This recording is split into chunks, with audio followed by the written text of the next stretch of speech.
Rogue One was packed with exceptional new designs, and one of the best was the Zeta-class Cargo Shuttle. This bulky transport was a big departure from the elegant passenger shuttles of Synar's past, but it was still an instant classic. Today we are going to look at the design, specifications, and history of this Imperial freighter. I'm Joey from Radio Free Coruscant, and this is everything there is to know about the Zeta-class Cargo Shuttle.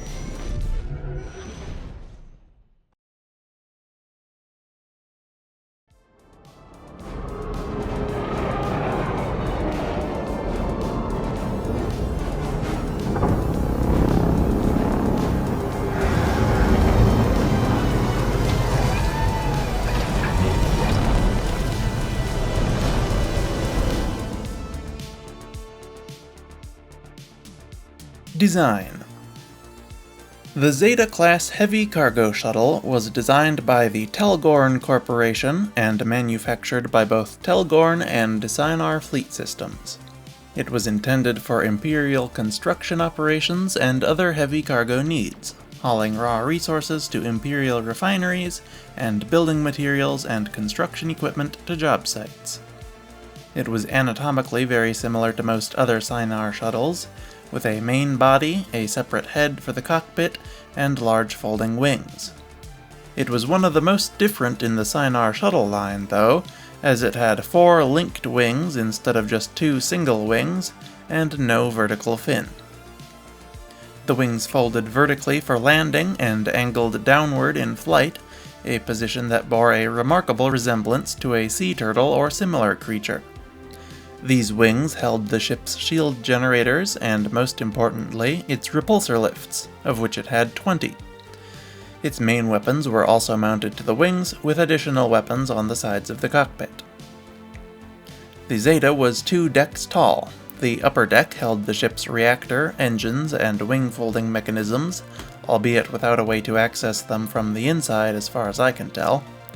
The cockpit, accessible by a ladder from the lower deck, was also on the upper deck. The lower deck had a small vestibule with the boarding ramp, ladder to the cockpit, and access to the Zeta's most important feature, the modular cargo container. This was a large crate that could be picked up and dropped off to expedite the loading and unloading procedure.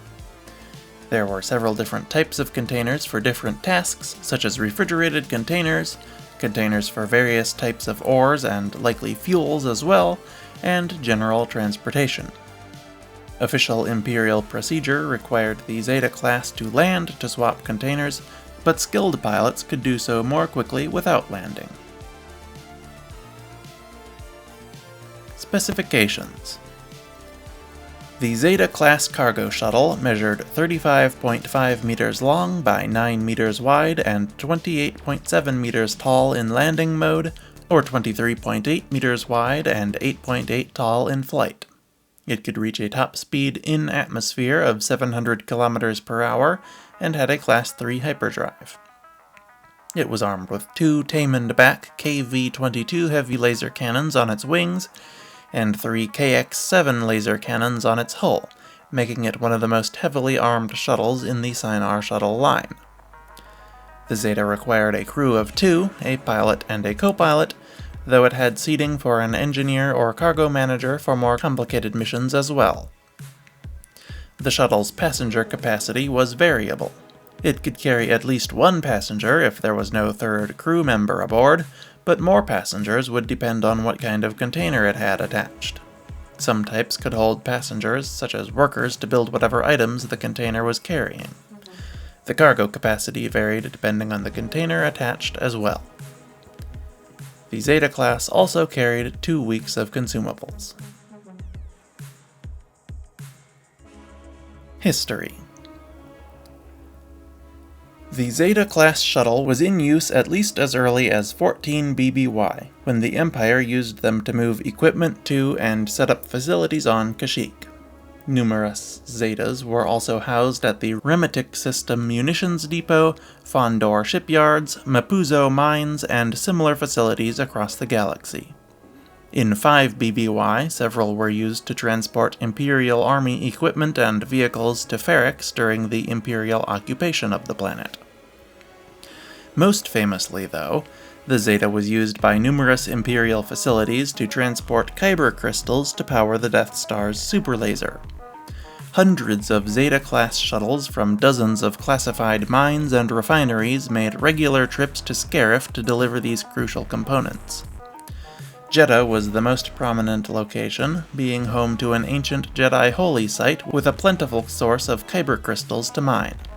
One of these Jedhan Zeta shuttles was piloted by Bodhi Rook, who defected to Saw Gerrera's partisans on Jedha after a discussion with Imperial scientist Galen Erso about what his cargo would be used for. He also smuggled a message from Erso about the Death Star to Saw. Later, Rook guided Cassian Andor to land a U-wing on Iadu with a strike team to eliminate Galen Erso.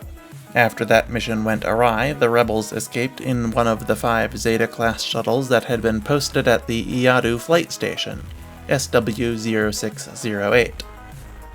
They flew to the rebel base on Yavin 4, and, unsatisfied with Alliance Command's response to the discovery of the Death Star, re-hijacked it and flew it to Scarif to capture the Death Star plans on their own, christening it Rogue One on their way out. They were able to land undetected and deliver the new, larger Rebel strike team to Scarif, and later used the shuttle's antenna to send a message to the Rebellion to call for aid. But the shuttle would be destroyed by a grenade thrown into its cargo container before they could escape the planet. The Zeta-class would continue to be used by the Imperial Navy and Imperial civilian construction contractors throughout the rest of the Civil War, and most would be inherited by the New Republic after democracy was restored to the galaxy in 5 ABY. I would imagine that given their incredible utility, they would be quite popular on the surplus market for civilians after the war as well, though that is pure speculation on my part. And that's everything there is to know about the Zeta-class shuttle. Less information than I expected, given how often we've seen it since Rogue One, but that's alright, I guess. Let me know what you think of the Zeta-class and what your favorite model of shuttle is. And place your bets as to whether a Zeta-class will appear in Andor Season 2. They seem to turn up all over the place. If you'd like more shuttle content, I've made videos on the Lambda, Delta, Eta, Nu, and Omicron, as well as one listing all of them, including some that you might not have even heard of before. But anyway, thank you for watching and subscribing. You are subscribed, right? And I will see you next week. RFC, out.